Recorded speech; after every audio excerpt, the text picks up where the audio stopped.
High five. Yeah. The old pigweed. One of the most aggravating, hard-to-kill weeds we face here in the southeast. The pigweed, or some people call it the Palmer umaram. The Palmer amaranth. Let's just call a pigweed a pigweed. Let's don't get too technical. The pigweed grows faster than your Uncle Tommy's stomach during football season. Roll Tide! Shut up, Uncle Tommy. Football season's been canceled. Just like they canceled dicamba. Unfortunately, that was one of the very few products we could use to control the pigweeds in the cotton. And peanuts will even have less of an option. When the peanuts are young, you can crack spray them with remoxin, but who wants to do that and burn down their pretty peanuts? So really the only way to get rid of them is to pull them by hand. Roll Tide! Ow! Happy Wednesday. Yeah, it's Wednesday, and I'm headed to check on Jeff's two boys. We got David and Eldon, and they are snatching out some pigweeds for us. We got a couple escapes over here at the Beavis field. Make sure ain't nobody coming. So yeah, headed to go check on them and see what they're getting into. Hopefully eagles hadn't carried them off or nothing like that. Eagle! Eagle! Was there an eagle chasing you? Are you serious? Hopefully they'll be all right. Let's see where they at. We got this little gap right here. We got our 297s on this side, flow runners, and our 06Gs on that side. That's why we got a little gap between the field. What y'all been doing today, boys? Pulling pigweeds. Pulling pigweeds. Tell me about it. Is it hot in this Florida heat? It is hot. Y'all take a little bath in the pivot up there, cool yourself off? A lot. David, you working hard.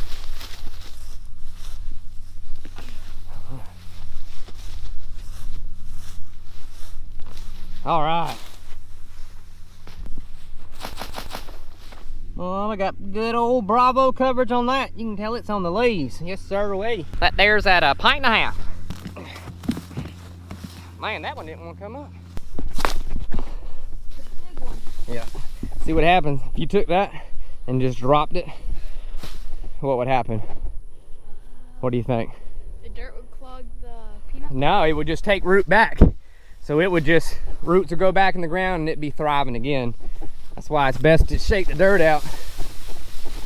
Flop that puppy upside down like that. And then I'd like to see him come back to life. And then if that won't kill him, what do? Go ahead and give him a big old kick. There you go. Good luck coming back after that. Oh yeah. Get out here! Probably 90% of all the peanuts grown are 06Gs. Why don't y'all grow these then? Just trying them out, see how well they produce.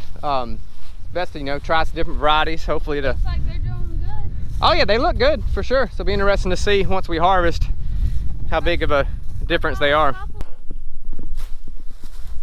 Look like rutabaga roots. Uh-oh, what'd I do with that machete? I set it down, now I don't know what I did with it. Do not need a peanut shaker to find a machete. Uh-oh, that's not good. I lose everything, and I've lost my machete. Or their machete. Yeah, I know, right? It's in this area somewhere. Hey, yep, I found it. Boys, y'all just missed out on 20 bucks. Dang. Ah.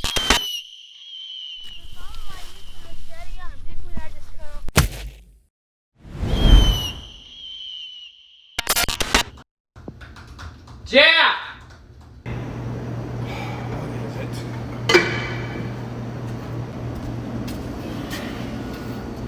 Bring me my hoverboard, please. About time. The other. Oh, Mayday, Mayday. This is not looking good. Looks like the pigweeds have set up and formed their own city, and they call it Chaz. Just kidding. This is a our last cotton field we planted behind the cucumbers. I don't know if you saw this video or not. So this cotton is a little over a month old. We planted it, I don't know, first week in June. So like probably June 6th, 7th, somewhere around there. But anyway, we got quite a few escapes, and throughout the whole field, we've got a pretty good amount of pigweeds. Now, we were fortunate that we do have Extendamax that we can spray till July 30th, but after that, you can't. So we can crinkle these suckers up. You can tell they are sick and they are dying, but unfortunately, I don't believe they're gonna die, and the only way that we can really kill them will be to pull them. Now, we've got other methods. You know, there's people saying you can put ammonia sulfate to heat it up. There's a product called Liberty that we sprayed in the past. There used to be Staple we sprayed a lot, kind of got away from that. But yeah, this is with 22 ounces of Extendamax with Roundup as well. And as you can see, this was just sprayed a couple days ago, but looks like they're still thriving. We also got a pretty good amount of morning glories here. Man, and we also do not have the best stand here. Not sure what happened. But yeah, pretty skimpy stand. This is embarrassing to even show you guys. But this is the realest channel on YouTube. We don't only show you the good fields, we show you the fields that look like crap, that look like poop. Pretty skippy stand. Now this is some very, very sandy soil. I mean, look at this right here. Like daggum beach sand. And when I planted it, I was super shallow. So we've had in the past where we get this too shallow, and even though we're under a pivot, it seems like you struggle to get it up. So I put it in the moisture a little bit more, just went one peg down. You can watch the video and see when we planted this field. But yeah, I don't know what happened. I think we got a pretty good heavy rain after this, but that doesn't make sense because if you put it shallow, heavy rain, you know, will pack it right where it needs to be. Usually you get in trouble where you put it too deep, then you get a heavy rain, then it don't come up. So I don't know, Pigweed Alley, a skippy stand's not looking too great. This side's Delta Pine 1518. That side there is Delta Pine 1522. And both great varieties, but yeah, I don't know. But we've got a pretty skippy stand out here. It is skipping more than a little kid going to Sunday school. More skippy than Skippy peanut butter. I don't know what happened. It's so skippy, it's, you know, it skips more than an old CD player. Skipping the skipperoos. Going to old Skippy Town. Maybe we'll dist it all up and plant cannabis. Just kidding. It's called hemp.